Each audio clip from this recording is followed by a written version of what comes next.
AI, artificial intelligence. Large language models, such as the well-known ChatGPT, have thrusted our world into artificial intelligence, or you could call it machine learning.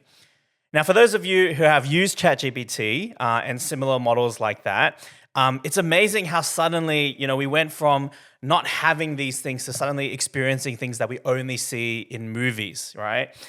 We could ask ChatGPT questions and queries, and it would give a very human-like response that we've never seen before. And now with the addition of voice models within these platforms, it makes it even more easier and more human-like to interact with it. But what are the implications of society adopting and embracing machine learning large language models like ChatGPT? And what are the implications for our education, for especially Gen Alpha? Maybe you're a parent who has kids in primary school or high school. Maybe you're a teacher in a school. Maybe you're a kids or youth pastor. Understanding AI and how it will impact the next generation is a very important topic to discuss. And so that's what we're going to unpack in today's episode of the JC Podcast. So welcome to the JC Podcast, a place where we get to unpack and explore life topics in a confusing and fast-changing world. I'm your host, James, and this is our 14th episode for the JC Podcast. So thank you so much for if you've been joining us on this journey. Today we're talking about AI. We're especially talking about ChatGPT and its ever-increasing adoption. And Gen Alpha, right? What are the implications it will have on them as they grow up in a world where AI and machine learning is very commonplace? Now, today I have two very special guests with me today. It's a first for the podcast. Usually I only have one guest, but we have two today, so there's three of us. So I'm really excited to welcome to the JC Podcast my two friends, Andre Lee and Wesley Lee. Welcome, guys. Yay. Great. How are you guys going today? Yeah, awesome. Good. Thanks for Don't having be so awkward, guys. Yeah, no, happy to be here. Yeah. I'm actually so honored to be What emoji would you use to describe your mood today? What emoji? Yeah. I think my emoji, people often say I'm like sweat smile. Like I'm What's the happy. sweat smile. It's like a smile, but there's like a sweat. Oh, that one. Yeah. Because I'm like happy, but I'm also kind of nervous. Okay, so Yeah. that's kind of your vibe. And then Andre? I think it would be the upside down smile. I just like the emoji and Yeah, you're a bit cheeky, aren't you? yeah, it's a little bit of a cheeky emoji. Yeah. So Nice. yeah, I'm just I'm like the blushing smile one because I'm just really happy to be here. Oh, So I use that a lot. Yeah, it's just when I'm really okay. What's so maybe introduce a bit about yourself. What do you currently do? Don't go too in depth. We'll do that later. But like, what do you currently do? What does life look like for you? And what's like a weird kind of fun fact about you? Whoever wants to start. Okay, I can go first. Yeah. I'm Wesley. I'm a software engineer. I've been working for about 5 years, but yeah, at the same company, and I do DevOps. And that's basically just writing code and maintaining a piece of software. Nice. Fun fact about me. Are there any fun facts you know about me? married. You're getting married soon. I am That's pretty getting fun fact. getting Yeah, married yeah. soon. That's probably the. How many days? I do not keep track, but it's 1 month and 1 month and 8 days. now. Yeah. Cool. All right, Andre. Yeah. So I currently work as a cloud engineer for Azure. Been working for around 4 years now. This is my 4th year in the role. Soon I'll be transitioning over to AWS, which is a different cloud. But yeah, I do a bit of DevOps as well. So yeah, I've been married for 1.5 years to my wife Suan. And fun fact, I play on the same volleyball team as James and Wesley, who's my captain. Wow. Yeah. Yes. Cool. So maybe for the benefit of everyone who's watching, so how I know these two guys. So now, despite them sharing the same last name, they are actually not brothers. They are not related. Andre is one of my closest friends who I've known for more than a decade easily. I think it's, what is it? Do you know? High school, like 16. Yeah, something like Something like that. that. Long time. Wes I've known for not as long as that, but we were at the same cell group at church. We've traveled together, bonded together over the past 2-3 years. So definitely talked a lot of stuff together in the past. He's also, fun fact, also the younger brother of Wayne, who was featured he was my first guest on the JC podcast, 4th episode. So that's a bit of fun fact. So that's a bit about them. But let's kind of dive into this topic. So, especially because we're talking about AI, I'll get you guys to maybe dive in a little bit into a bit more of your jobs and how that relates to AI. But before we get into that, I just want to briefly just define something, and then maybe we can find some common ground. We're talking about AI, right? And obviously AI stands for artificial intelligence, but that can kind of mean different things at the same time as well. Depending on your context, depending on your experience. So at the time of this recording, ChatGPT, I think, can be argued is not a true AI, right? It's more of it's a large language model that is trained on data, right? Wow. And learns from it, machine learning. Now, to me, I don't know about you guys, feel free to disagree. To me, like artificial intelligence is like the end of the end. It's like when it becomes fully self-aware, it learns and operates on its own, it's self-sustaining. It's kind of like, the movies, like in the movies we see like the machines and the robots. That, to me, that's what I think is AI. What do you guys think? Is that? So to clarify, is it like you're saying it has sentience almost? I guess so, yeah. Like to me, that's when I think of true artificial intelligence, in the word artificial intelligence, like that's kind of what I see. So I think like, for the sake of the podcast, I think we'll just use the word AI, but knowing that it doesn't mean that, because not that I know of, I don't think in this world we have achieved true AI. Yep. They haven't let us know yet. Yes, they haven't let us know yet. Maybe there is, but just for the sake of this, we'll just use AI, knowing that it's not that, right? So we're referring to things like ChatGPT, machine learning, that kind of stuff. Yeah. Yep. It's funny because I think AI is a bit of a buzzword, and I was telling you guys before, my washing machine is advertised as an AI product, and they say it's AI because like, it learns your habits, it learns like the different things that you like to use on the thing. But I'm just like, that's just analyzing data and then putting your favorites at the front. Like that's not really AI, right? But companies like to throw it around. So let's get into today's topic. Yeah. So we're going to talk a bit about AI and ChatGPT first. And then we'll once we've unpacked all of that, we'll then see how all of that affects Gen Alpha. Cool? Great. All right. So yeah, as I said, for those who are listening who may not know what ChatGPT is, or maybe they heard it on the news or something, what is it and what is it capable of? Does someone want to go ahead and try to explain what that is? Okay, Andre just pointed at me. I can do my best, but I think you basically touched on it, and I'm actually impressed you've done your research. ChatGPT is a large language model, and what that basically means is that it's been trained on a bunch of data, a bunch of books and websites, so it can understand and essentially predict human language very well. It's kind of a good metaphor is it's a good autocomplete system. And so when you ask a question and it starts writing an answer, it's just autocompleting its own answer, giving you... True. Yeah, that's generative in nature. But yeah, people kind of use ChatGPT now as their artificial intelligence, as if it really knows what it's talking about, but it actually doesn't. Yeah, it actually doesn't. It's just been trained and optimized in a way that it gives you the responses that you're looking for. Because I think some people would find that hard to understand, right? That because it seems like almost if it's alive, like it knows what it's saying, but at the end of the day, it's really dumb. Yeah. Right. It actually doesn't know what it's saying, right? Yeah, exactly. It's similar to the Turing Test. Not sure if you've come across the Turing Test. It's like a computer science thing that probably Andre knows. No, I have no clue. Andre's feigning ignorance, but it's basically like if you can't tell a difference between a computer and a human, then that computer is basically a human. So if you're talking to someone online, and then you're like, "Are you a human?" They're like, "Yes, I'm a human," and they answer you in all the ways that make them seem human. Then effectively, it's saying that they're pretty much a human. Yeah, exactly. Okay. So that's kind of like where ChatGPT is heading towards. Okay. Yeah. I think it brings us to our next question, which is like, what is the difference between a computer and AI? And the reason I ask that is because like, I've been following like SpaceX and everything that's been happening there. And I don't know if you guys saw recently, like they captured Starship, from orbit, this massive thing, and then they caught it within like the chopsticks, right? And I'm just thinking like, obviously there are a lot of onboard computers that are making that happen, but then I'm like, we use computers to go to the moon, right? And so are they using AI somehow in that like machine learning or stuff in that thing?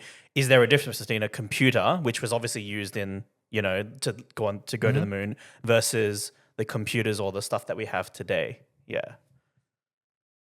Like, what's the difference between a computer and AI, or what we know as AI? I mean, from the way I see it, like a computer, it could be like what we have on our phones. Yep. It could be like a calculator in a sense.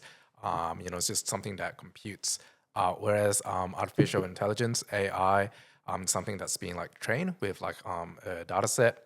And yeah, it's slightly different. Like I can see why people say computer is AI. And I'm sure like, when they send rockets to the moon and stuff, they do maybe they use AI. I'm not 100% sure on this, but like at the same time, it's not 100% accurate. And if you're like using on previous data, like it's bound to make some mistakes here and there. Whereas like with certain like computerized like programs and stuff, like, hey, if I'm going to input like 1 + 1 on a calculator, it's going to equals to 2. Whereas AI sometimes, it could give you wacky answers. It won't always be 2. Yes, correct. There are times where people have put stuff in ChatGPT and it's come up as like, hey, they've asked a simple question and then it gives a completely wrong answer, right?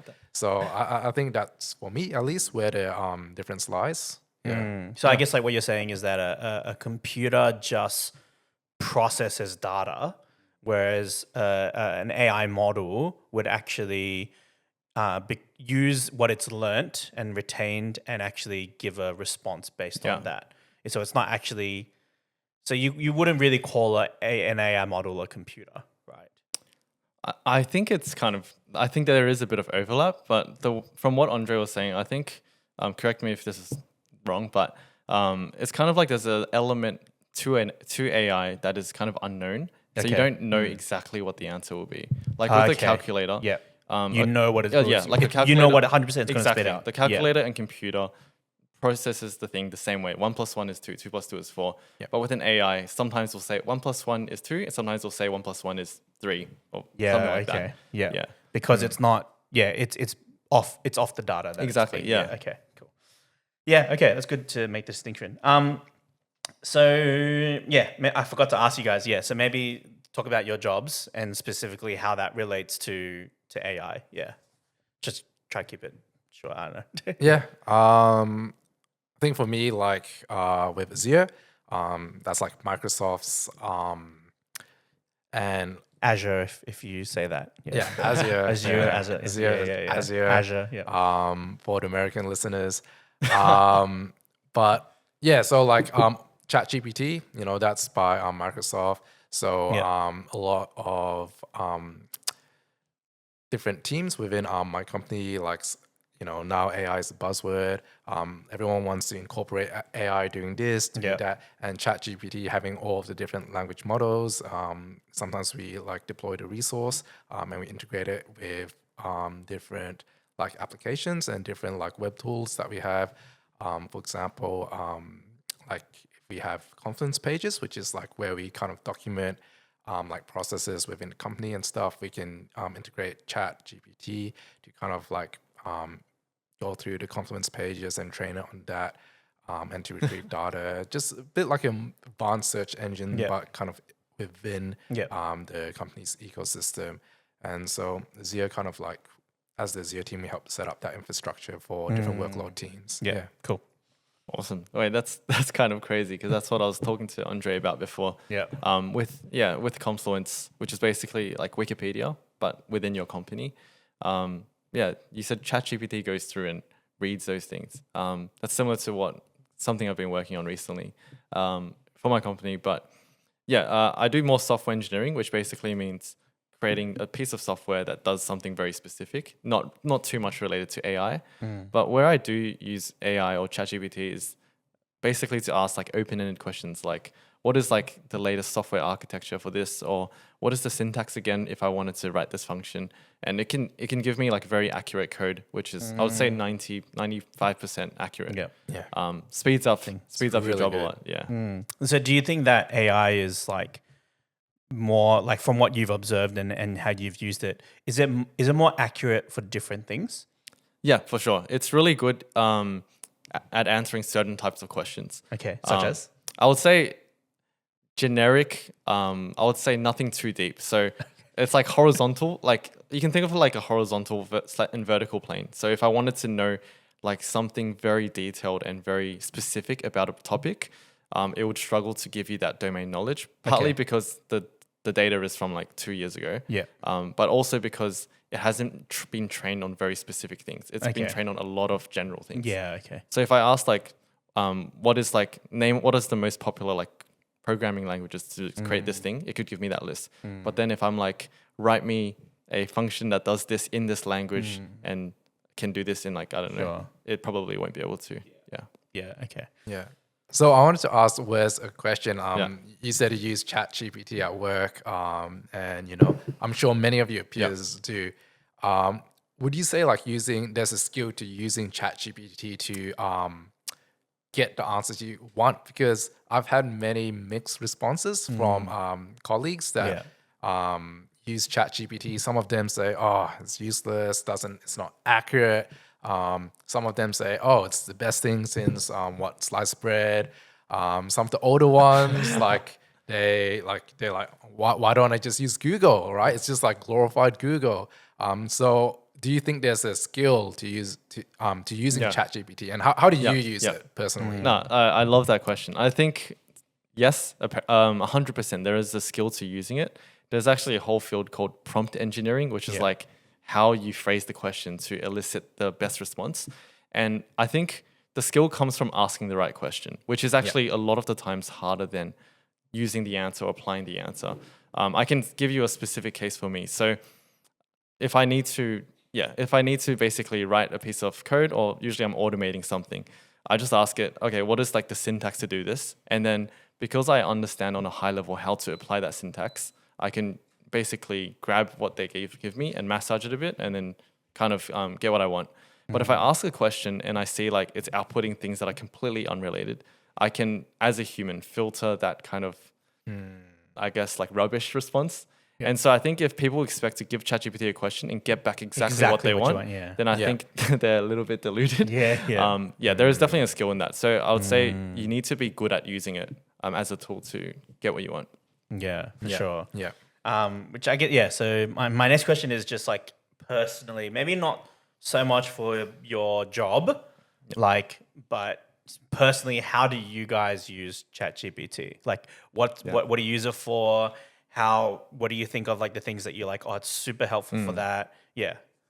Yeah, I can just jump in because just the other day I was trying out the new advanced voice mode. Yes, yeah. And I was just like playing around with it. Now that the latency is like even faster, lower, and I can like ask more questions and it's like more natural. One thing I like doing is learning new things. So concepts that I used to not understand, like network engineering and things, I'm just asking it like, how was the internet made? How do like servlets work? And then it just explains it. Yeah. And it could be wrong in some areas, but my general like knowledge of how things work, I just like accelerated that. And this is usually while I'm driving, where I don't need to type in things. Because it just knows when. So just chatting to it. Yeah, exactly. I'm just chatting to it. I know it's a robot, and I know like it's not always perfect, but I'm just like min-maxing my time learning things. And another quick use case was I like learning new languages. So I used to study Japanese for 5 years, and I'm just like, okay, Japanese. I want to practice my Japanese. Having conversation, and my Japanese used to be pretty intermediate, and I would say stuff like, my favorite cuisine is Italian food, and then so I was like asking chat, okay, how do I say something more specific? Actually, it ended up asking me because I was having a conversation. My prompt was like, just have a conversation with me, and then it was like, what do you like about Italian food? And then I was like, and like kind of stuttering, and then I said, how do you say this? And then I think the phrase it taught me was, I like the authentic al dente texture of pasta. And I'm like, holy in Japanese. Yeah. And its accent is pretty good. Can you demonstrate this? Yeah, I can. Yeah. So we're just gonna, for those of you who are listening, we're just gonna open up the ChatGPT app right on the mobile, Okay. and then use this model. Now, just to preference as well, the free accounts do give you access to this, but it's limited to like 5 or 10 minutes. Yeah. So you said that you've paid premium for this month, just for this so month. yeah, so then you get access to pretty much unlimited, right? Yeah, there is actually still a limit. Oh, okay, Yeah, but it's but- a lot more. yeah, Yeah, it's okay, a lot all right. longer. So Okay. yep, might have to put it up to the. Okay. Yeah, Turn it up. and Okay. you can show you that camera. Oh, okay. So, hey, ChatGPT. Hey Wes, how's it going? Ready for a bit of Japanese practice today? Oh, Wow. wow. Okay. Wow. I don't know how it knew that, but yes, I would like to practice that phrase I learned the other day, if that's all right. Absolutely. What was the phrase? Let's go over it. It was, how do I say, I like the authentic al dente texture of Italian pasta. Nice choice. You can say, イタリアのパスタの本格的なアルデンテの食感が好きです. Yeah. It means, I like the authentic al dente texture of Italian pasta. And so I would Wanna say, give it a try? yeah, I'll give it a try. So I would say like, 私はイタリアパスタの本格的, and then I'll forget. I'll be like, how do I say texture in Japanese again? No worries. Texture in Japanese is 食感. 食感. So, putting it all together, it's 私はイタリアのパスタの本格的なアルデンテの食感が好きです. Yeah. Yeah, that's so interesting. Yeah. And the good, like the interesting thing about it is that you were saying other random stuff Yes. in that time because you're talking to Yeah. us. Yeah. But then it still understood your context. Yes. It, Yeah. it definitely takes into really your And it's so previous funny context. that it spoke Japanese in that person's accent. Yeah. Yeah. That's Yeah. pretty impressive. The Because I accent- thought it would just be like Yeah. some random No, like the accent yeah. is actually really impressive. I was very impressed with that. Because I can speak maintain that. Mandarin, and Yeah. I was the first thing I Wow. tried was Mandarin because I can and my parents And it were was like, like- "What? This is so and scary." it sounds yeah. fluent and like Yeah. good, man. Yeah. That's awesome. That's so cool. Yeah. No, thanks for showing that. Yeah. Yeah. I didn't realize it would be so, I guess, human-like because Yeah. I thought it would sound like, Yes. you know, like when people donate on Twitch and then it's like it has that, yeah. that robotic Yeah, voice. yeah, I thought it'd be something like that, but that was Ah. very fluent. And the thing is, you can choose there's like 6 or 7 different models, like you between can a choose- guy or a girl, or like someone who don't know if it's a guy or a girl. Like, Yeah. yeah. So it's quite They impressive. can change the voice. You can even ask it to put on an Indian accent, and it does it a little bit. Yeah. So it's Oh, really? Yeah, It's really like, funny. There's a really thick Scottish accent No guy. way. It's so funny because it's like it depends on like what kind of response you Yeah. want, right? Anyway, Yeah. It's good fun. All right. So Andre, how do you use ChatGPT? Yeah. So I think initially when ChatGPT came out, I used it as an glorified like Google. So yeah, it's pretty much like I'm like, oh, what's the weather today? ChatGPT and so and It couldn't tell you that though, right? It actually didn't. Yeah. All right. Because it doesn't have the information. Correct, Yeah, because yeah, it was trained on like Yeah. 2021 back then, Yes, and yeah. previously.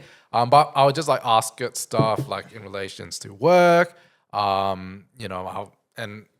think it came out during COVID. So me and Yeah, my friends I were remember using it for all sorts of like goofy questions, such as like, oh, how do you want to split the bill? And like, oh, what happens if one friend doesn't want to pay the bill back? Okay, like, yeah. how should we like, Yeah, conflict resolution and stuff.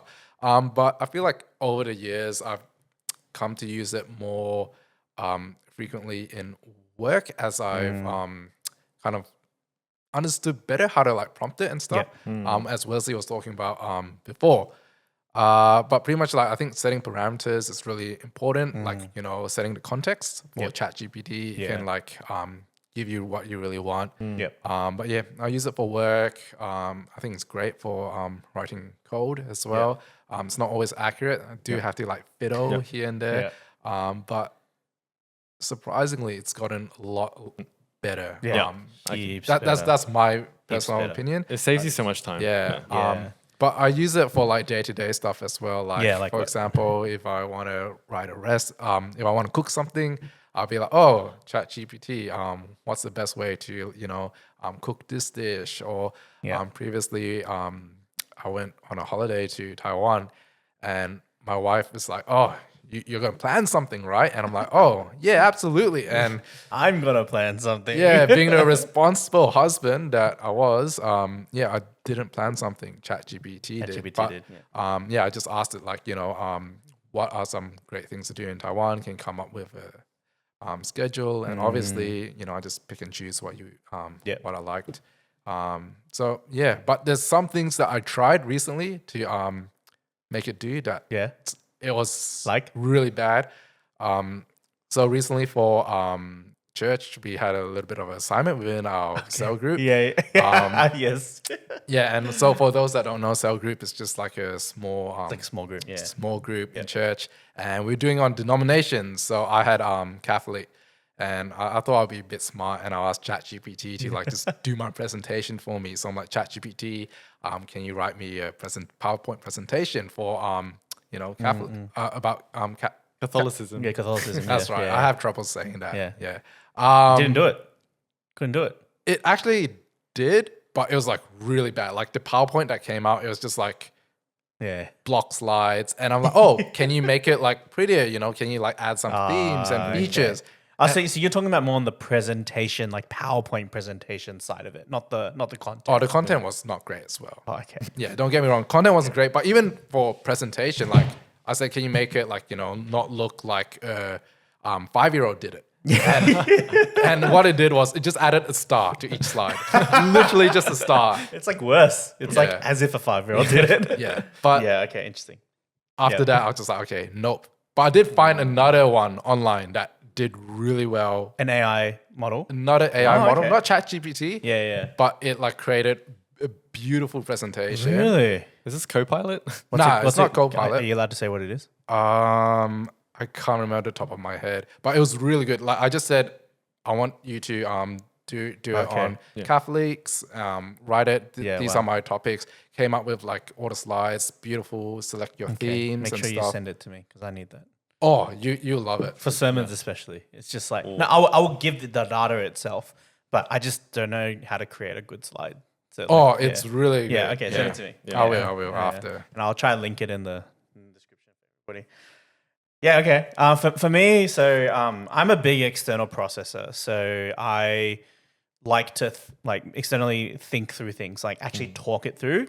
And that's why I love the voice, especially the advanced voice mode. But I'm just sad I can only do like 5-10 minutes of it because, it really helps me to just decide things. So like one time I was like trying to decide, my car's air conditioning compressor is leaking. So I was trying to weigh up, do I replace it with a brand new compressor? Do I replace it with a secondhand compressor? Or do I leave it? Or do I keep topping it up with gas? So 4 options, right? And so I just fed it all the data, and I was just talking to it. I said, hey, I need to decide this. Yeah. And then the good thing is that it takes you through like, hey, these are the pros, these are the cons. And I'm like, I think I'm leaning more towards this, but I'm not sure about this aspect of it.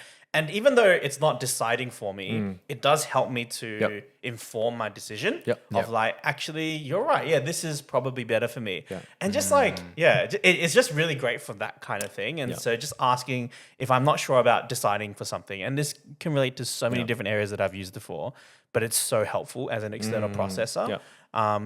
Because it just gives that feedback as if you're talking to somebody about it. I've used it so I'm not very good at maths.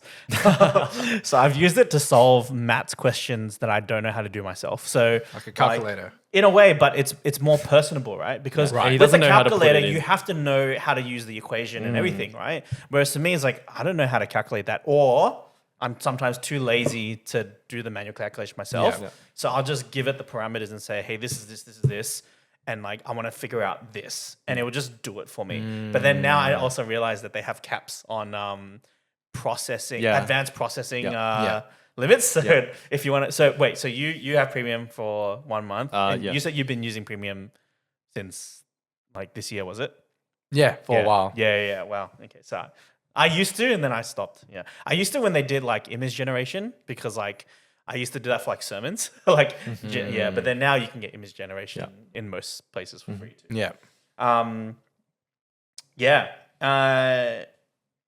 and sometimes I would ask ChatGPT about just like factual questions that like not super deep stuff, but just like, like what is this particular turtle or something, like, like, or like where does this, what is, like, for example, hand, foot and mouth disease, like just asking, so what is hand, foot and mouth disease and stuff like that, because I recently had family members who had my nephew had hand, foot and mouth. So so we obviously use it quite a lot.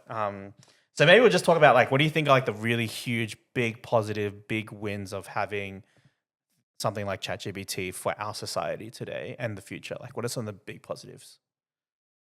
I mean, as you pointed out, I think it really helps you make an informed decision. Like, for you, it helps you process, but even for like internal processes, I'll say, as long as you have all the information and kind of like seeing the pros and cons listed out before you, it really just helps you be like, oh yeah, actually that's good. And then it's not making a decision for you. It's just speeding up the process. You can like kind of think through these things. Yeah, exactly. So that's definitely a big win. And then I think just like efficiency in working or calculating, like things that you can kind of already do on your own, but it will take you longer, at the same time, if not longer. So that's kind of what computers are. Like, they automate what humans can already do. But ChatGPT is that next step of automating even more things. Yes. Yeah. So I think those are like two big wins. Yeah. No, I pretty much agree with the same points as Wes. I think it's great that it can automate everything. But speaking of automation, like, I feel like a lot of people are quite scared that ChatGPT is gonna or AI is gonna automate their jobs. And so, there's been recently a lot of I wouldn't say backlash, but a lot of like, AI, it's gonna put me out of my job. Like, we gotta fight for our rights to work and stuff. Everything's gonna be automated. Do you guys think this is true? Yeah, I don't know if you had a section for this, but Yeah. I'm more than happy to. I guess like I think we did talk about it. But I guess I think there is I think ultimately I don't think AI can fully take over every single job. Like, I think there are definitely jobs that will always remain human. Like, I mean, you could argue, like, you see in movies, like, for example, let's just talk about taking the trash out, or like collecting garbage. If you were able to actually have robots who had the capability to do that task, then you would obviously put some sort of AI, which we see some hints of now, but the technology and the dexterity to do a job like that is not there yet. The technology, the actual hardware is not there yet. Yeah. But you could argue maybe. Yeah, I could see it one day. You know, but like, I think there are still things that like you talk about like commissioning a painting or like an artwork. Yes, you can ChatGPT can generate that art, but it's never gonna be the same as like an artist actually painting or sewing it or like it's just that stuff will always be seen as valuable, I think. I mean, I think it would definitely. Sorry, what was your question? Is it like how much jobs, like to what degree will it be able to like automate and jobs. take over like what type of jobs and stuff? I think I definitely think it can automate a large amount of jobs, or if not the job itself, a large portion of that job. I was thinking about this the other day. I think the nature of jobs will change. Like, anything that's kind of like what you said, like redundant tasks, like even like being the ones who pick up the trash can or things like that, you can automate that, but you probably still want some human element to like ensure that it's not like failing or broken. So that's kind of like a managerial Will you role. ever get to a point where you don't need to do that? You could argue, but then I think that's just the next level of AI above. So I think that's just quite far off, you think. Yeah, essentially, So I actually really like your intuition. I agree with that AI won't completely replace our jobs, because there are always like, I like to think of it as a computer can only be as good as a human. It can't do anything new, but it can do it potentially faster. So it's not good at like doing things better or do things with new inspiration, but it can do easy tasks really well. Yeah. Okay. I guess so, like that, there's a pod is, what do you think of something that, like, I mean, we kind of hinted, but like, what are the limitations of ChatGPT that you think even over time, maybe we'll talk about current limitations and then limitations that you think will still be there even in the next kind of decade or two decades. Yeah. Yeah. I mean, current, like, I had an example before with like the PowerPoint presentation, Yes, that yeah. being a limitation. But I think like the more complex that you go down, you like the make questions something, that you yes. ask, the more different moving parts that it has, Yeah, like, you know, and the more open-ended the question is, there is a lot of room for error.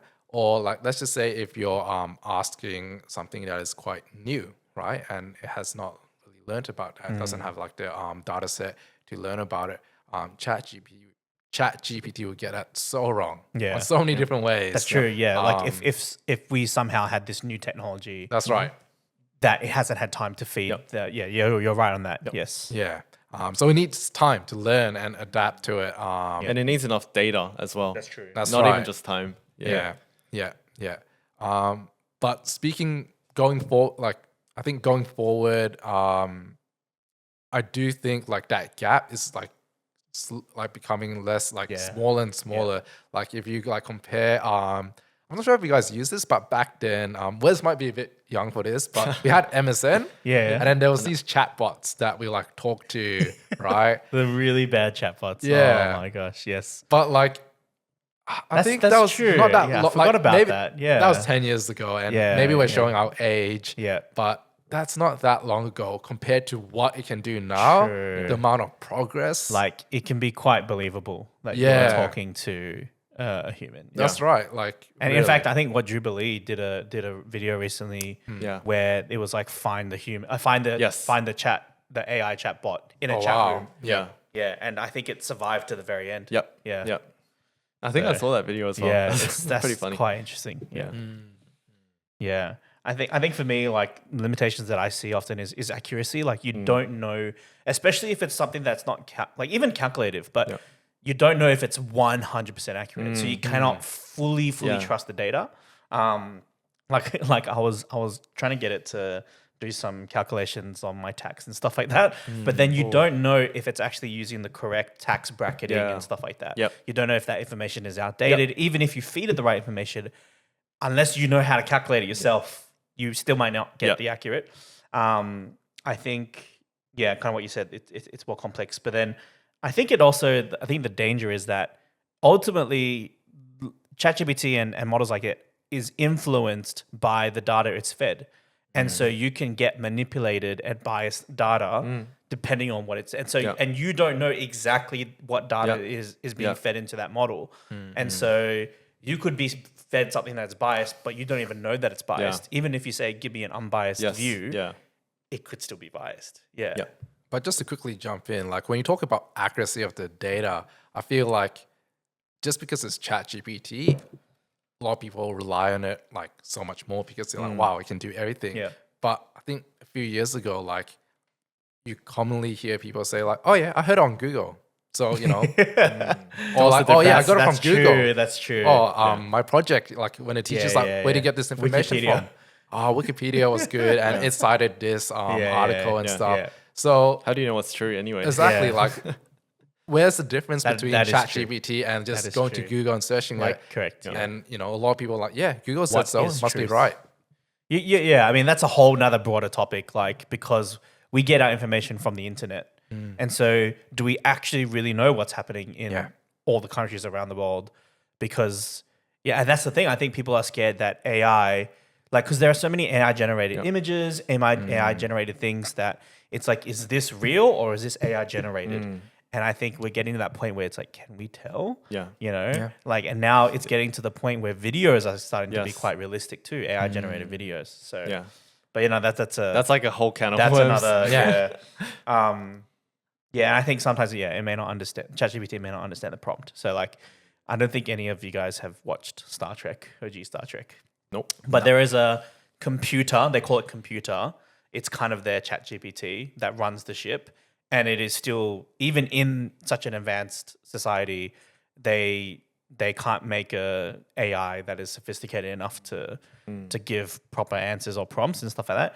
Star Trek Discovery does go into that, but that's another thing. But anyway, they do have one who is a true AI, like sentient AI. Yeah. I do just want to cut in here because this is probably the more technical answer, but ChatGPT, one of its limitations is it's generative in nature, so it's just kind of giving you things that it thinks is correct. Yeah.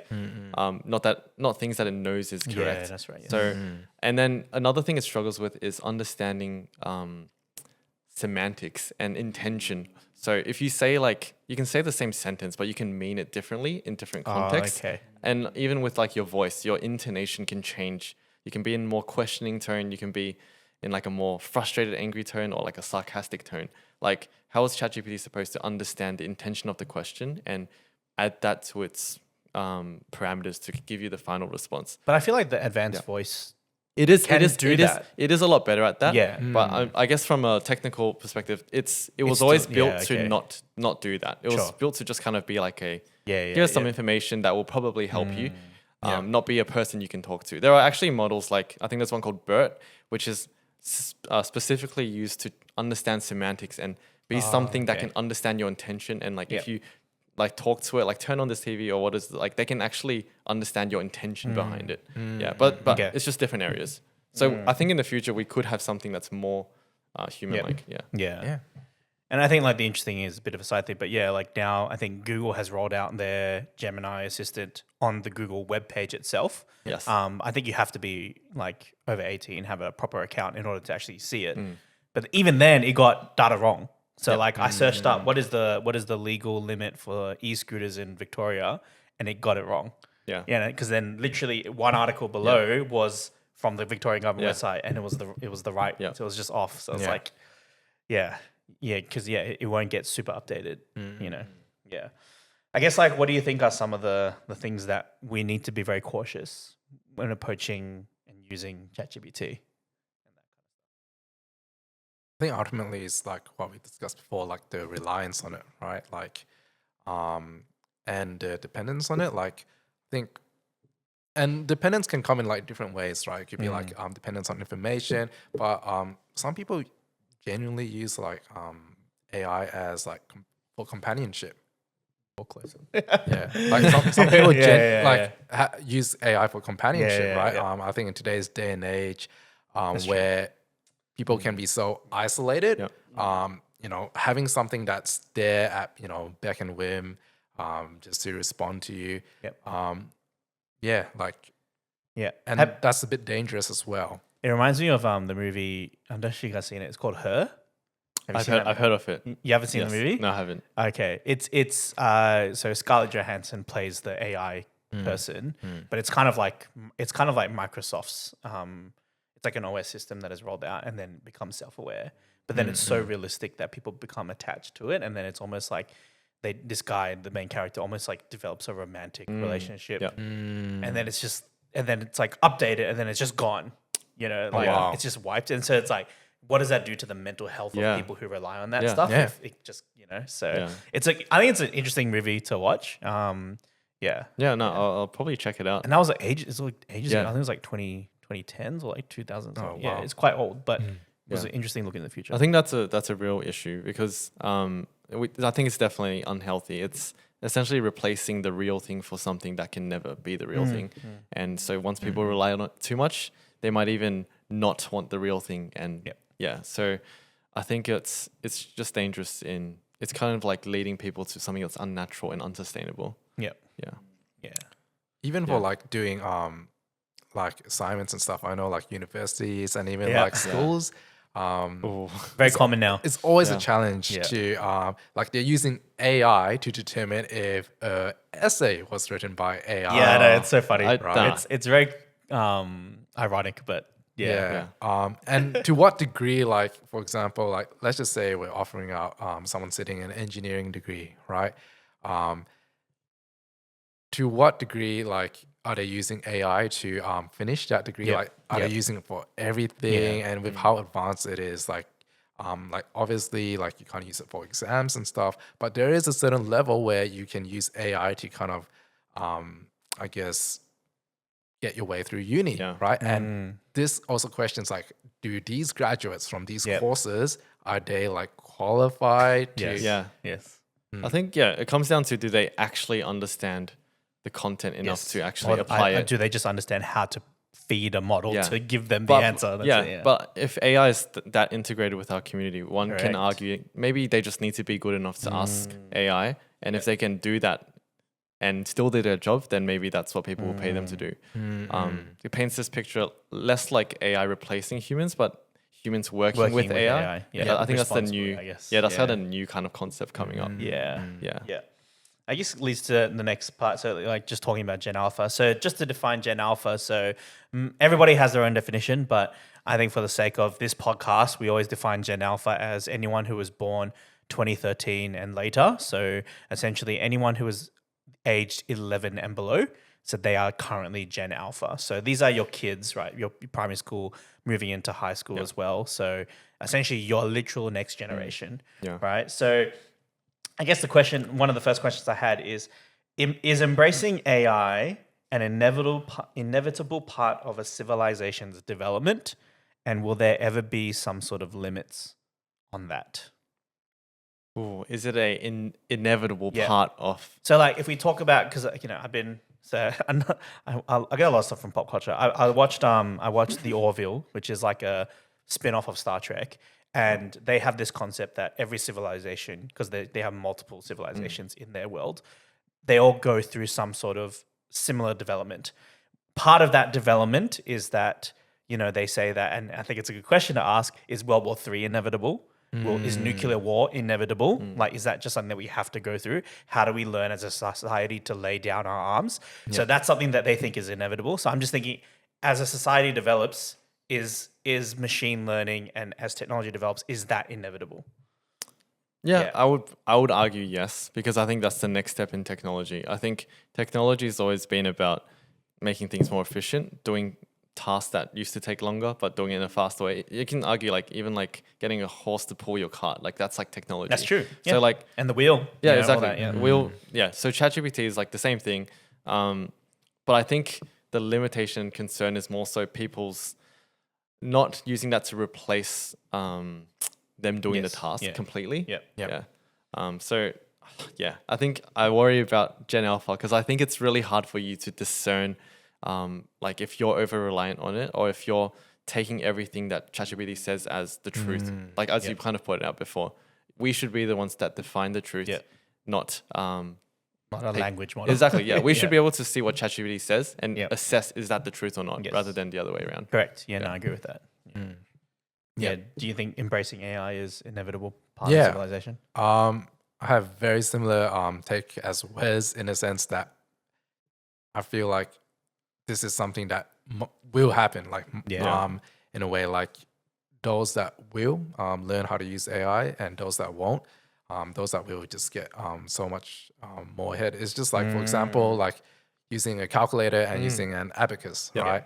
Like, you could still learn how to use an abacus, right? You could still learn how to go to the library and like look at books and stuff. And, that's not like, that won't stop you from learning. But I feel like those that can use AI to effectively learn, they'll be much more efficient at their learning. They'll be faster than their peers. And now, like, just a lot of companies, they're like I know my company, they're making it mandatory as a learning goal to actually take one AI course every financial year for the employees. At least the ones in engineering. Yes. So I guess that's part of staying at the forefront of that's right. technology too, just like being in your industry. Yeah, that's right. And you could see like the emphasis, like even for investments, like with Nvidia, right? Recently, like I'm sure, like whoever has invested a little bit in Up Nvidia, almost 3,000% since like how many years? 3 4 years. And that just goes to show, that's where like society is kind of going, where the money is flowing as well. 100%. Yeah. I guess because one of the questions I had was like, do then people who do not embrace AI, do they lose out in society? Do you think? Yeah, I think short answer, yes. If people will always pick the fastest way to do something and the easiest way, if AI is that accessible, then why would anyone take the road that's 10 times longer? Yeah. There might be some novelty for like, I guess older methods. It's just like, sometimes like what Wes said before, sometimes in Australia we still have like policemen riding around on horses in the city, but that's just more of a like kind of novelty Yeah, thing, I right? guess so. I don't think any of the cops now are Yeah. chasing down criminals Yeah. or doing what Yeah. cop Yeah. duties on horses, right? Compared to a police car. Yeah. Yeah. Yeah. Yeah. Yeah. I guess like when we rely on this type of technology more and more, we kind of alluded to it, but like, is there an art that is lost, or will we, lose the ability to do really basic things? So, for example, like some examples that I had was like, reading maps. Like, I don't know if you were young enough to experience Wes, but like Melway. like Melways, right? Yeah, and I asked my dad the other day, it's like, when you're driving at night, how do you use a Melway? Like, especially if you're driving by yourself, Yeah. if you got a navigator next door to they can do it. But like, Yeah. like now it's like, imagine you give a Melway to Gen Z, they're like, what do I do with Yeah. this? And they'll Yeah. use it as scrap Yep. paper, Yep. Even just navigating using a topological map. Yeah. Do people know how to do that? Well, do they need to know how to do that? Like, was there ever a use case for them? I guess that's now Yeah. we're in a very urban society. We Yeah. don't really maybe not Yeah. not need to, but I guess it Yeah. kind of like is do we get so far in the future where that is a lost Yeah, like thing that we we miss- don't know how to yeah. do anymore? I think, know? Sorry, to answer your question, I think we do. There are like skills that every human needs to know, and you Yes. can't replace those, I think. And I think AI doesn't make us lose it. I don't want to blame AI for that, but I think it will push us towards we almost like incentivizes us to not learn these skills because we can just rely on AI. Yeah. But I also argue that if you don't understand how to do it yourself, you won't understand how to ask AI to do it for you. Because to an extent, It's because like you need to know enough about the thing that you're trying to ask. Yeah, exactly. Okay. And so that changes the question from how to do it, but it's like, what can I use to do it? Yeah. So I think, that's kind of what people's skill and Yeah. need will kind of go towards. Yeah. Yeah. Wouldn't there be like certain situations though where it's like what James was saying with Google Maps, like you don't necessarily need to know how to use a compass or a map to use Google Maps because it will direct you automatically, right? So you could say that those people that use Google Maps, they have no idea. If they were stuck in the outback, such as myself, I'll be dead within 3 days. I won't know how to use a compass to like go back home. Yeah. I don't know how to use the stars to, guide me back. So those but I know how to use AI and I understand the concept somewhat, but like Right. you don't really need to understand like to that much detail to use Google Maps. I just need to understand what address Yeah. I need to put in. Yeah, because I think that we say that we don't need to know, right? Because you said we live in an urban environment, but I think we do live in a world where I think nuclear war is a possibility, and with that drop of a bomb, EMP is going to cut out all technology, so you won't have your phone. Yep. So I would argue. I would hope that we're still a bit safe here in Australia. Maybe not for the States and maybe other countries, but I think Australia's pretty safe, I hope.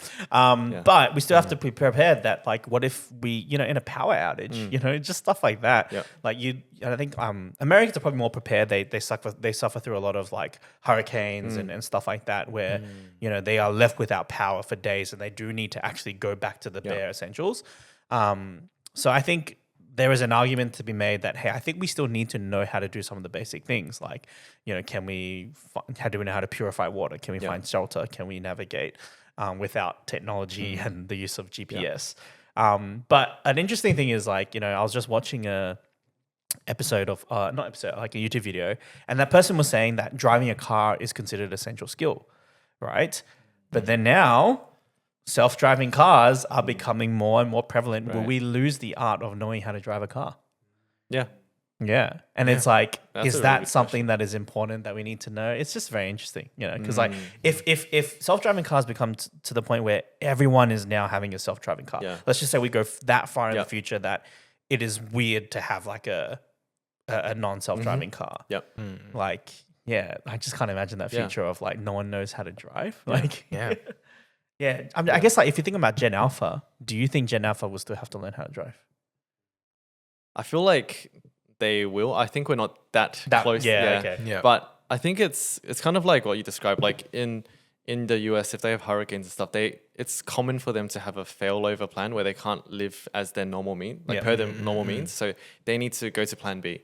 And because that's common. So if self-driving cars is plan A, and then it's common to go into, the self-driving car's failing, I need to drive, then people will learn plan B. Yeah, okay. But then if it's not common anymore and like never happens, then I wouldn't be surprised if no one knows plan B. No one knows. Yeah. Okay. No, that's fair. Like if it's that safe, because it means like that it becomes so safe and so rare that you don't need to know. That's fair. Yeah. Yeah. Yeah. I think it'll probably be people will probably see their cars stop working and they'll be like, oh no, we'll have to walk. And then the idea of driving a car will just be foreign to them. Yeah, and there may not even be backup systems in the car for them to drive Yeah. anyway. So, but yeah, like I think an interesting example of something that used to be very widely adopted that is now considered not. I think we're in between at the moment, but like reverse cameras in a car. Yeah. Right. Yeah. So it's like I think a lot of Gen Z people probably can't survive without a camera in the car. Whereas like for me, I don't actually have a camera in my car. I don't. Yeah. So I use my mirrors, and I think mirrors, in my opinion, more accurate than a camera because I've used the camera and didn't work out well. So, but yeah, like I think there are definitely aspects of that where I think that will eventually phase out because of conveniences, right? Just like GPS, I guess. Yeah. I guess like when we think about Gen Alpha and because I was reflecting on just the education system that we have now. Yeah. Like okay, so maybe we'll just share. So I was in an education system where laptops were only available on a trolley cart, right? At school. We still had to have a pen and paper. One subject was one book, and so we still wrote a lot. The laptop was only available for like I don't even know what did we use the laptop for? Maybe like running certain programs or like accessing the internet for a very specific thing. But it was not. But now it's like kids have iPads in the class. Like they have their own that mandatory. I feel like you guys are attacking me. That was me. Oh, is that you? School. Yeah. So you grew up like so that means in high school, I think all of high school? Year 9. Year 7 and 8, the school was kind of poor, but year 9, you upgrade to everyone needed an iPad, and that's our main. All our notebooks are on that. Yeah. So then, did you write at all? We would have notebooks as well, like physical ones, but you could also write your notes on that iPad. But then, but when you took your exam, that was all written. Yes. Yeah. At that point in time, yes. Do you know if exams today are still written? I can speak for uni. Like most of them are online. Yeah. Oh, really? Yeah. Exams? Yeah. Most of them are online nowadays. So they don't cram people in a gym and. Oh no, they still cram people in the gym. It's just now the gym has computers. Yeah. Oh, really? Yeah. You bring your laptop and then you do an online test in person. Oh, really? Yeah. Oh, that's such a jarring thing to think. Yeah. Wow. Okay. But then, how do they prevent people from cheating and stuff like that? They still have invigilators walking around and just checking, moving your alt-tab. ID. No, you can't alt tab because what happens is your screen usually is either recorded or they will do it so you won't have access like they only give you access to like an intranet that gives you access That's to right. Okay. That's right. Yeah, okay, I see. Yeah. You don't have internet access. Okay. Interesting. Yeah. Wow. Okay. Like even now I'm planning to sit for like a Azure certification. That's all going to be online. So like I'll have my webcam on. Wow. The guy and they watch you. So they'll get you to move your webcam around your room. Yeah. Okay. Like a 360, your desk. And I heard from my colleague that if you have like stuff on your desk, they would be like, oh, move it away. Right. So they're They quite don't know what it is. they're quite strict on it. And then like, they'll be like, oh, put your phone all the way there. So it's not actually that easy to cheat, or at least I haven't thought of different ways to do that. But it's quite strict, and like a lot of it, like these are like Microsoft exams. I know AWS as well. It's like that. Yeah. So I guess the question, I thought was like, will Gen Alpha lose the ability to really write well? Yeah. Like physically write. I mean, even I've kind of lost the ability to write, let alone Gen Alpha. Same. Yeah, like my handwriting's kind of atrocious now, but I think I have like a 10-minute limit. Yeah. But It's true. But then I guess it raises the question: is that a problem? Yeah, Yeah. I think it's definitely a problem because I think writing is like part of your culture and your like language. Like you should, like You should know how to write Yeah, your reading language. and writing is a different skill because you can. Yes, correct. I guess writing kind of involves typing as well, but I mean physically writing. It's a in bit this different, case. yeah. Yeah, so I think it's really nice, and yeah, there's just like a human element to it, and I think like as you pointed out, there's always gonna be value in like human element and like human art and human made things, human written things. Yeah. So Yeah. yeah, I think Gen Alpha might kind of miss out on some of that. Yeah. Yeah. And I think of like languages, just like, for example, Mandarin, where there's like calligraphy. Yeah. And it's just like, imagine, like, I can't even imagine, because obviously we're here in an Australian context, but like in a context in China, for example, like, or any nation that has written language like that. Yeah. Where are it's like they, an are art they form. losing that art Yeah. form, you know? Yeah. And like, because I know they're like, they have like, what is it? They have like a shifu, like a Yeah, master yeah. who would teach, Yeah. you know, and it's just like, maybe it's hard to find pupils who actually want to learn that Yeah. because they're like, oh, I like typing or I like playing this game instead, you know, like. It reminds no me one of wants to, in yeah. Australia, I think our equivalent is the pen license. Like, Yeah. Yes, that's right. That's yeah, your- that's your does that flex. even exist Yeah, in I- primary I school don't now? think anyone will have a pen license anymore. I had to get my pen license. I think when it was in, still like, does. grade 3. I'm Really? just kidding. Yeah, I had really? a student, and I was just like, oh, do you have your pen license? yeah. And she's like, yeah, I still do. So Oh, apparently okay. it's they still, still a thing. they still have it though. You Yeah. get it at yeah. grade 3, I Do they have believe. like Yeah. a typing license? Oh. Ooh, that's a Yeah, good I remember question. learning typing and they were like, this is the future. And then I hated it, but I'm so glad like now. Yeah. Yeah. But more seriously, I think Yeah. the education system has to change because the way you even like assess students has to change. Yes, Yeah. that's right. Yeah. How do you know that the student actually understands and how do you test them? How do you question them? So But then then you could argue, as Andre was saying, you're using AI to determine if they get the right answer. how or does not. the teacher know? If the Yeah. AI, if you need to rely on Yeah. the AI, are your teachers even qualified? Yeah. Yeah. Yeah, because I think I heard somebody say teachers are using AI to grade the students' work.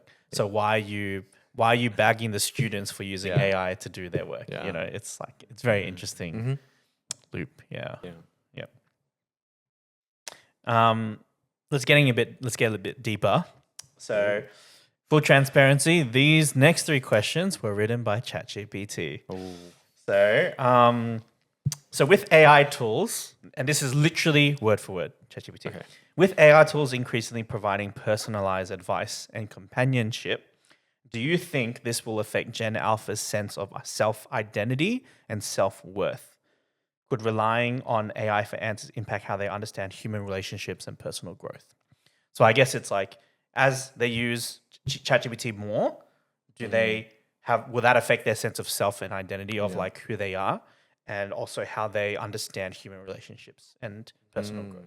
That was written by ChatGPT. That was written by That's ChatGPT. really Bro, good. I forfeit. Yeah. So just a bit of insight on how I came up with these prompts. I had a script. So everything up until now has been written by me.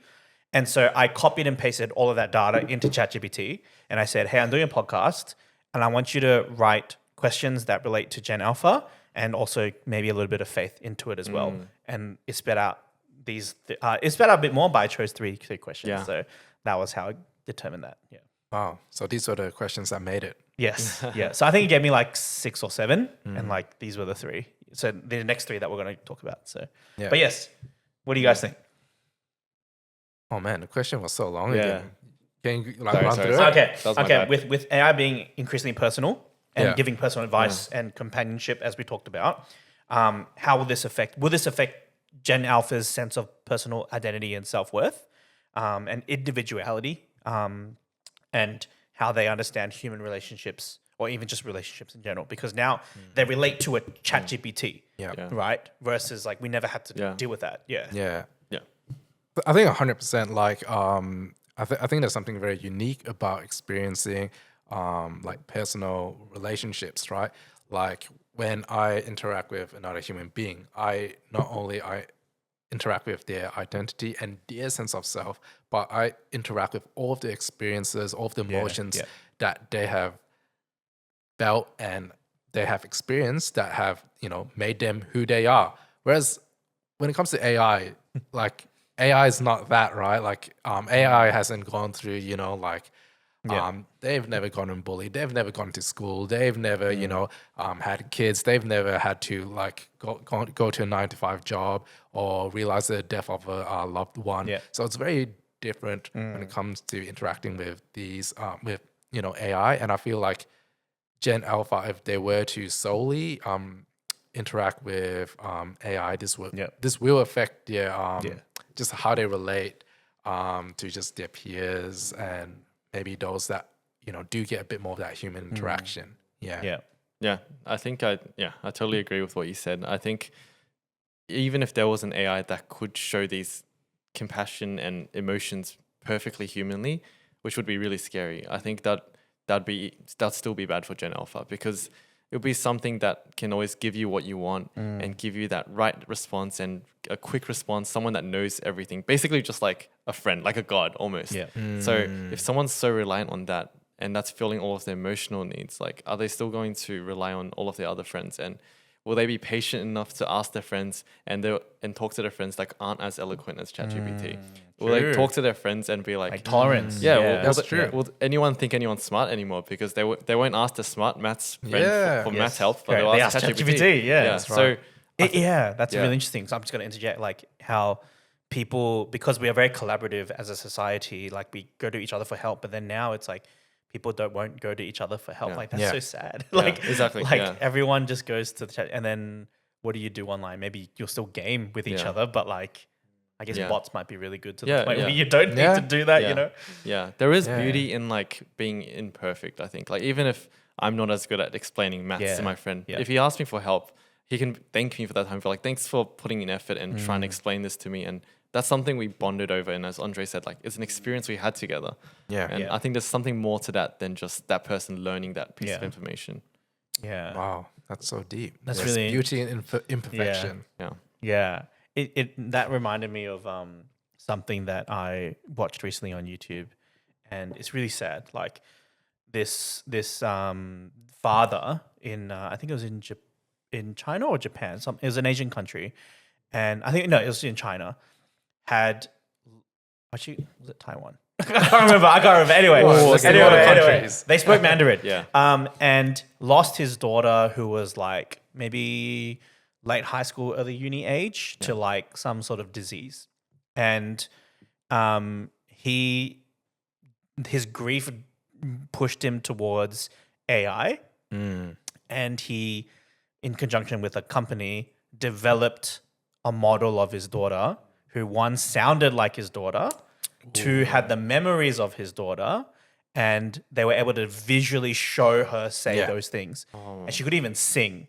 And so he prepared, because like obviously he was very grieved, so he prepared a video message for his wife, so the mother, saying, "Happy birthday, Mom, I really miss you." And she actually sang happy birthday. And just watching that video was just like very like, it's a bit unsettling and unsettling, but also really sad, because it's like, wow. And then like, so he has her as like this model as like a chat bot that he asks on text, "How are you going today? How was this?" But it's interesting. He says she does know that she's dead, and that she does know what happened to her. And then he does recognize that his daughter is gone. And he when he did the interview, he was very aware that this is not replacing my daughter. But it was part of the way he dealt with grief. But there are definitely people that I think would not be able to let go of death. And, being very philosophical, some people say death is what gives us purpose and meaning. Because if we keep living forever, then it's like, at least in this life on earth, we know as Christians, we do live forever in eternity. But yeah, it's kind of like when you know that your time is finite, there is a certain human aspect to that, humanity to it. So I thought that just reminded me of that, because I was like, oh man, because if you didn't know, technology is there already. Like you can model. So like he interviewed like her friends, and like he hacked her phone and like had chats and stuff, and then put them into the AI model, and it was like, but I kind of feel like, based off what you said there and what that movie was painting, that also highlights the limit. It's not a movie. That's not a movie, the Andre. YouTube, the reality. It's real, sorry, also highlights the limitations of AI, because what happens is that AI only knows his daughter up until that point, and that's what AI Can't grow is. and can't That's develop. right. It can't Yeah. grow. It can't develop. Yeah, It only that's can true. be based off his memories Yes. and other people's memories of her. Yes. There's Yeah. no future data or future growth. I guess the only future data as well. is what he gives it. Yeah. So he can say, "I went to the shopping mall today," but she's not experiencing her own things. Yeah. Correct. And then that is not that individual, like that's not the same as, Yeah, you know, yeah. having that individual, you know, move forward and Yeah. like create new memories and experiences. It's Yeah. all just based off past data that has Yes. been learned. That's true. That is a limitation. Yeah. I guess like next, so second question. Unless you guys had anything on the previous one. Oh no, No. But Yeah, that was it's a that's great just really example. sad. From a faith perspective, right? So context, we're all Christians. Yep. And do you think there is a difference between wisdom and knowledge when it comes to AI? And how might the constant availability of information shape Gen Alpha's understanding of seeking wisdom in life's big decisions? So if Gen Alpha are constantly going, like I already mentioned, I'm going to ChatGPT to help me work through something, how much more will Gen Alpha do that? And how will that affect them as they, you know, seek for big life decisions? Because, you know, a big part of us in our faith is that we're supposed to seek God. We're supposed to be in line with God. So how is that going to That's affect Gen Alpha? Yeah, that's really interesting. Good job, ChatGPT. Yeah. Yeah. Good job. Yeah, I think there is a fundamental difference between wisdom and knowledge. But from a Christian perspective, I kind of view wisdom as something that's kind of like almost like a revelation, like something that comes from God. And we know all wisdom and knowledge does come from God. But this kind of wisdom is something that is timeless and is just brings life. And it's not just like knowing a fact. It's like really like brings life and blesses those that come to this revelation. So I think knowledge is just what you know, and then wisdom is kind of the art of applying it and understanding why you apply it. And I can have the same knowledge as someone else, but if they have a different revelation of that knowledge, they will apply it and live it out differently. And I think that's kind of what wisdom looks like. So wise. Hey, it's, Very wise, Wes. I recommend reading the Bible. There's a lot of these are from the Bible. I think ChatGPT can't give you that wisdom. It can tell you exactly what your head needs to know, but will you ever, what kind of gives you that revelation and kind of feeling of, oh, I really understand why I need to do it this way or why this works that way and how that impacts your life. That's something. But how is that different from a friend who says the same thing? I mean, it could be the same as a friend. I guess what I'm highlighting is the difference between wisdom and knowledge. Like, it's just kind of how you receive it. And so in a way, what you're saying is that wisdom is on the receiver person, and it's not that. Objectively speaking, what you're saying is that if, for example, Andre cannot be giving wisdom, in a sense, he can give knowledge, but wisdom is how you interpret it. Yeah. And then it becomes wise. I guess that's kind of like where I'm heading towards. Yeah. Because it's kind of like you can throw wisdom, like, but do people actually understand it? Yeah. You could say it was the Holy Spirit that enlightens you and gives you the wisdom. I do. Yeah, I genuinely believe that. Yeah. Any thoughts, Andre? Yeah. Nah, nothing much more to add. I just think, I just think like, you know, it is quite scary how much like we can see our dependence on AI is. And like you said, just maybe going to AI before like praying, and maybe even being selective, saying, oh, AI gives me better answers. AI gives me what I want to hear compared to like, you know, if I was to pray and God's telling me something that, you know, I disagree with, like, oh, whatever, I'm going to just go back to AI, you know, because sometimes you can even manipulate AI, you know, to kind of hearing what you want to hear. Right. You can train it. That's right. You can train it. And that can be very dangerous as well. Yes. Yeah. I do plan to do another episode about AI and ministry and faith. So if you do want to see that, make sure you like and subscribe and follow. Last question. As AI automates more tasks, Gen Alpha may find themselves in careers that do not exist today. right? We kind of talked about this a little bit. How do you think Gen Alpha can prepare, and how do you think we can support Gen Alpha to pursue their purpose and calling in a world where AI shapes so much of their future?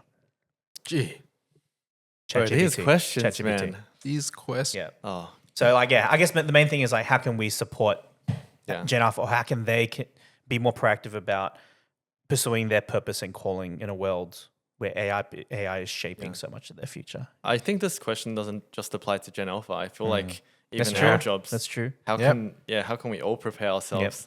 Can we even help Gen Alpha if we haven't We done can't it help yet? ourselves. Yeah. True. That's a good but point. I guess more seriously, I think we don't know a lot of the jobs. I think I was in high school like 8-9 years ago, not too long ago. Oh, wow. Where they said a lot of the jobs that are going to be created, a lot of the jobs that will exist in the future haven't even been created yet. And they were saying that 8 years ago. And so I feel like even more true now. Yeah. And so I think it's one, learning how to learn and learning how to distinguish truth from fact, which is kind of what we touched on before. So if the Gen Alpha know how to actually use ChatGPT to their advantage instead of using it to their detriment, I think it could be such a powerful tool. And part of that is our education system in questioning them and teaching them the important skills to use it well, but also think for themselves. Yes. Yeah. Yeah. Agree with that. So it's like, I think we need to, and I think primarily, maybe not we, the education system needs to embrace Yep. ChatGPT and AI for what it is, so that they can teach it in the right context and like know how to use it It's properly. definitely not about avoiding it, but it's about how to use it. Because like students are going to use it. they Anyway. can't. You can't 100%. escape it. Yeah. I just think one part that stood out to me from what Wes said is learning how to learn. And I feel like that is such an important skill. Like, and I feel like it's even more relevant today. Like compared to in the past, like how my parents were taught. How they were taught like maths or English. They were just like kind of taught like this is how you do it. Don't question it. This is how you do it. And that was kind of how my dad helped me with my homework growing up, right? I'm just like, oh, Dad, can you help me with my homework? It's like, yeah, son, sure. And I'll be like, oh, but why is it like this? And then he's like, I don't know, but it's right. Is that correct? And I'll be like, just is. Yeah, I'm like, yeah, you're right, Dad. The answer is C, but why? Right? And so there's that element of learning how to learn that's kind of lost there. Like questioning things. Yeah, that's right. Questioning and just understanding like what's the best way to, kind of like why is this so? And that's something that growing up, I think all the way up to high school, even after finishing high school, like I didn't really learn how to learn. I just like kind of smacked my brain against the textbook and information would flow in like, osmosis, just memorized everything. But something that I think I did develop a bit later on during university was learning how to learn. So questioning things, understanding why, concepts, how to apply it, and even like techniques of, just how to kind of, just question the entire system itself. Like, why is it this way? Yeah, that's right. And I felt like that was very important because what this means is when I moved on to the workforce, I used very minimal of what I learned in uni. Like, I think I used like 1%. Yeah, correct. Yes. Would you agree with In terms of the knowledge, right? Yeah, in terms of the knowledge. Yeah. But the wisdom that I had was actually knowing how to learn these skills quickly. 100%. So, and that's what it's quite funny because that's what new that's what companies look for now in employees. They don't want like people that just have the top marks at uni and high school because that means you know your stuff. But can you adapt well to the ever-changing landscape of technology? That's like, right. can you learn your systems? Can you learn new things? And a lot of places now, they'll like quiz you like with, how fast you can like, like the state-of-the-art things. And that's right. They'll ask you, do you have any like recent projects you done? They don't care about the things you worked on 5-10 years ago. Yeah, that's right. So how well can you Interesting. adapt? How well can you learn? I think that will be true for all jobs now because people like, sorry, it's kind of, but like in school, you're like learning like biology and you're like memorizing like I don't know, mitochondria is the powerhouse of the cell, like memorizing all these elements in chemistry. Those information can be found like through Google or through ChatGPT. That's Now, right. That's retaining that information is not important. What you need to know is, Yeah. okay, there's this concept of elements. Okay, there's a concept of this is how cells work. And when you understand that, you will always understand the questions to ask when you need that detail. So that's kind of, I think, where we're kind of heading. Like, yeah. Yeah, like it's crazy to see how much that applies to like even Gen Alpha. Like, because I actually teach piano to students as a secondary kind of job that I've been doing for around 10 years now, and the amount of times that I've gone and asked my students, like, so a lot of them, they're fantastic, right? But some of them, they are really good because they just memorize the music, right? So they know like, oh, this is correct, but they don't know why it's correct. So when I ask them like, oh, why is this rhythm, like, why does it like go like this, you know? And they'll be like, oh, because that's just the way it is. That's how you played it. That's how it was played in the recording. Yeah. And, you know, that's how it is. But they don't actually understand fully the concept. And they don't like fully understand it. So you can see that it's that gap in knowledge there. But whereas those students, they understand like, oh, okay, you know, I understand this is played like this because of X, Y, Z, right? These are the students that I can see their growth. And the potential. Yeah, and their potential. It's so, they learn so quickly. It's crazy. Yeah. Yeah. Yeah, but I think damn it. Yeah, I find that it's something that is not only for kids though. Like I think, like I was at a conference, a Christian conference with all the pastors, and he was just using an example of like he visited this very liturgical kind of church where it was like very formal, and they had this. So they took communion, but they had like this 10-minute ceremony just to unveil the communion where they sing a song and everything. And so like the guy was just like, so why do we do that? Like what's the significance? And it's like, oh, you got to ask the oldest person who was there for like 70 years ago. And then, Wow, that's wild. and so like they asked the person who was really old, like, so like why do you guys do like what's the significance? And so they thought it, some very fine thing. It's like, oh yeah, it's because back in the day we didn't have aircon, and so like we laid something over so that the bugs wouldn't get on the communion. Wow. So it's just like it's developed into this thing where like we think it has to be that way. Correct. And there's a meaning behind it. Correct. But there So might I not think be meaning. You're so right in that. Yeah. I think even we can get lost in tradition and not know why we do certain things. Yeah. Even though we may have gone way beyond that tradition or way beyond this thing that we develop into this kind of holy cow that we can't, Yeah, we need to definitely revisit our traditions and the way we, like our kind of stiff like thinking. why we do things, Yeah. And I think sometimes it's like you just do things even though it may not have meaning anymore, but it can just be a traditional thing that you just do, and I think that's okay. But then like if it's stuff that is like stifling you or stuff that is like hindering your growth, then it's kind of like I think it is like, do you really need to keep that as part of how you do things and stuff like that?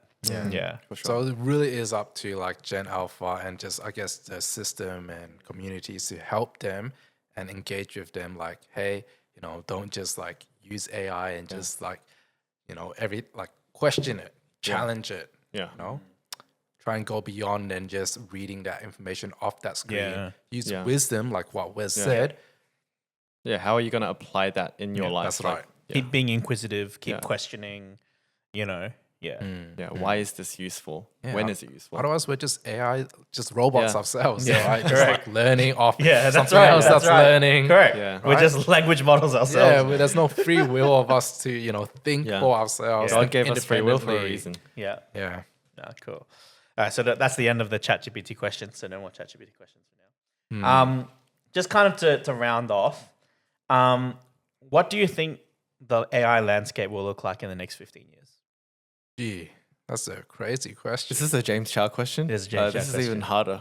And then my next question is, what do you think the AI landscape will be like in the next 100 years? 100 years. So 15 years and 100 years. Okay. Well, I haven't existed for 100 years yet, so.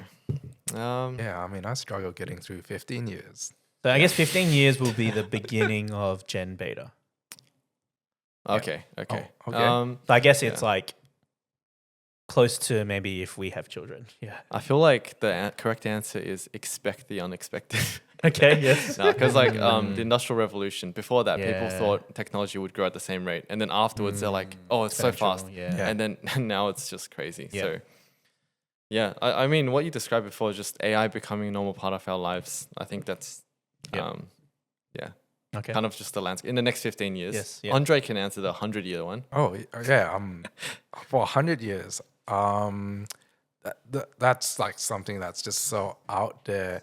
It'll be 20. It'll be 30, 24. Yeah. Wow. Wait, what? I mean, Right?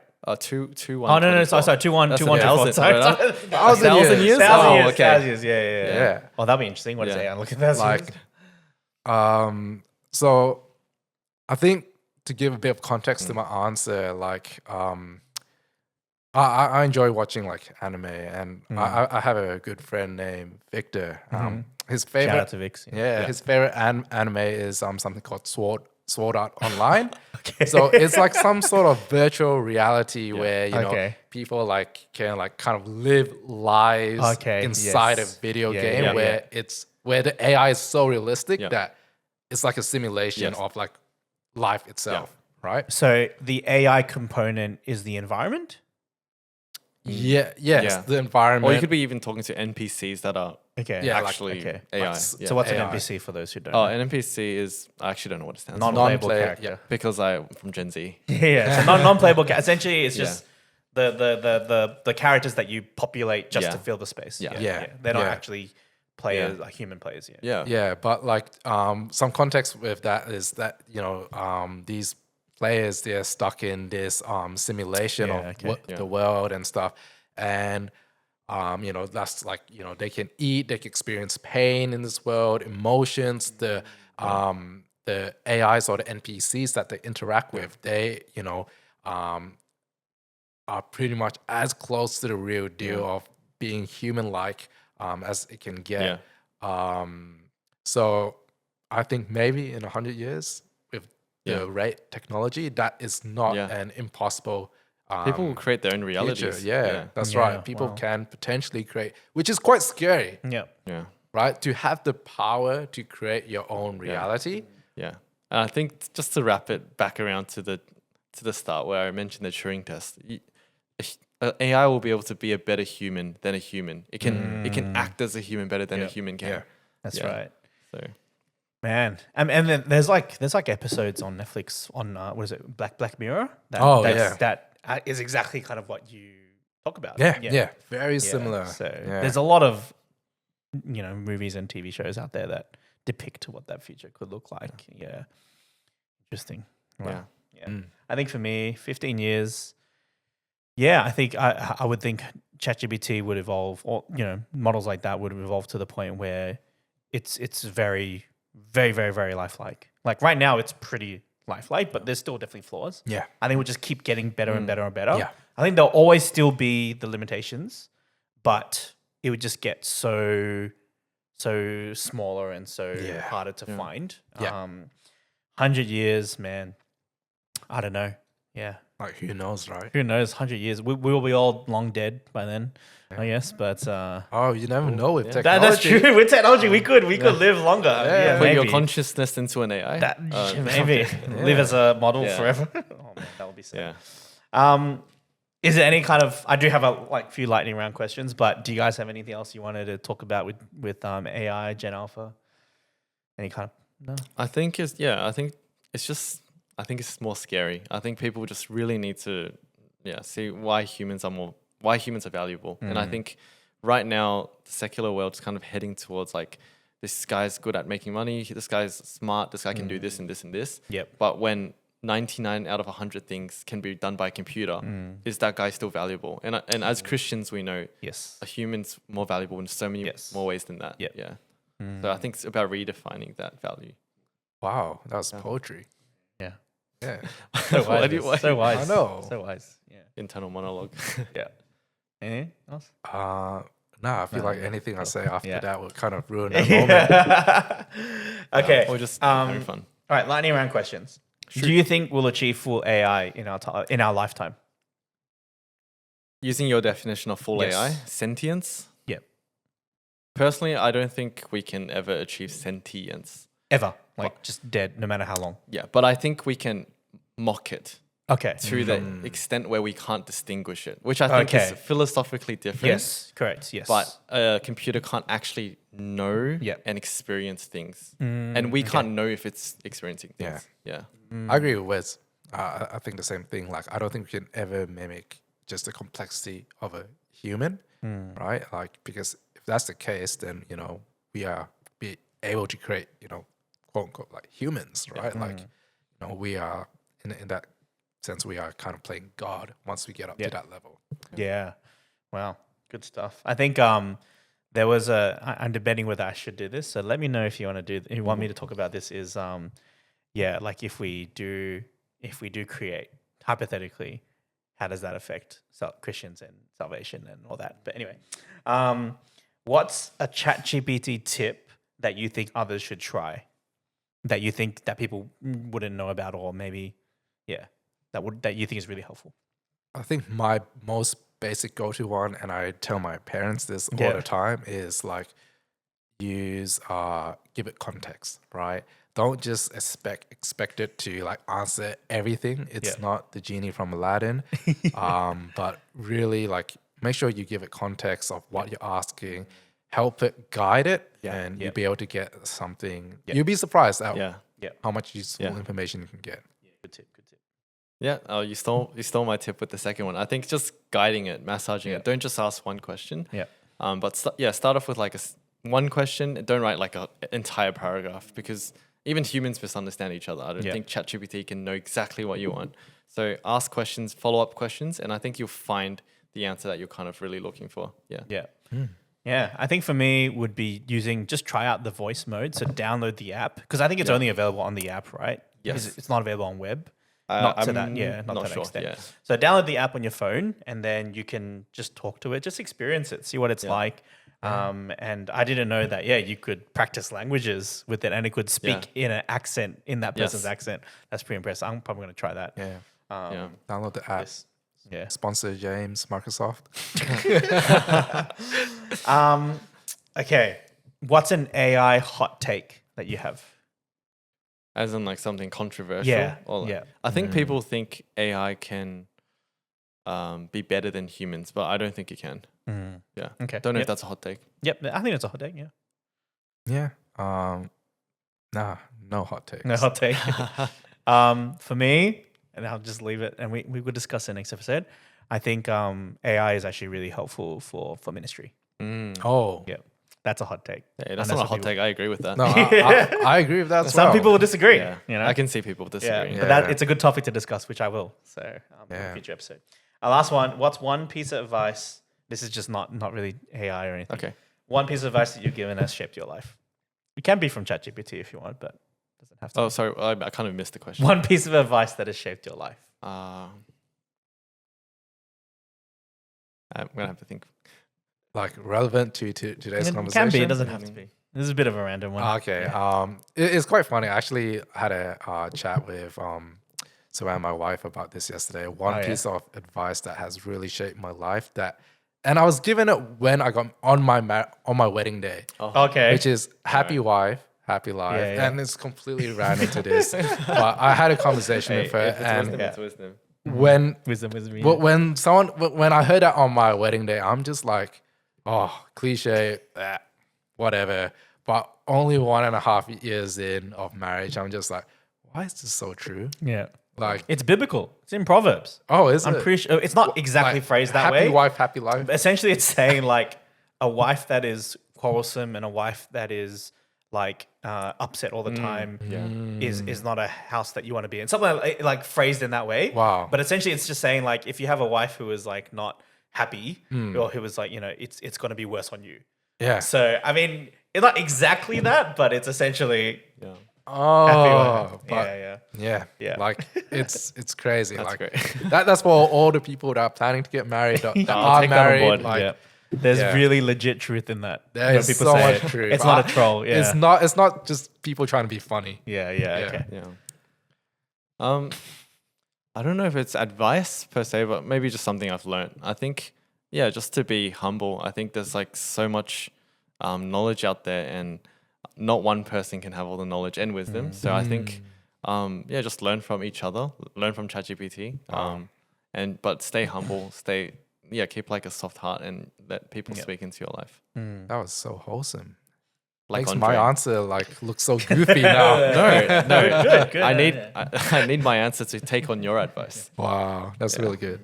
I guess for me, it's something I learned is just like without being uncomfortable, you can't learn, you can't grow. Wow. Yeah, so I think That's so true.